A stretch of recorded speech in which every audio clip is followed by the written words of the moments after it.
చాలా ఉందా?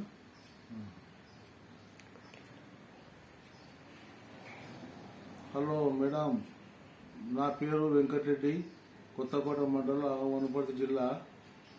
ఇక్కడ పుండుకు కాలు పుండయి షుగర్ వల్ల తగ్గలేదు. దాని గురించి నేను హైటెక్ సిటీలో కూడా, యశోద హాస్పిటల్లో కూడా 2-3 సంవత్సరాలు డబ్బులు ఖర్చు పెట్టుకున్నాను, తగ్గలేదు. ఈ జహాంగీరు సుజాత మేడం కలిశారు కొత్తకోట్ల. అప్పటికి ఒక 2 నెలలు తిన్నాక తగ్గలేదు. 6 నెలలు తిన్నటలకు తగ్గింది. 3 సంవత్సరాల నుండి తగ్గని పుండు 6 నెలలు నాకు తగ్గిపోయింది. ఎన్ని పైసలు ఖర్చు పెట్టుకున్నా లాభం లేకపోయింది.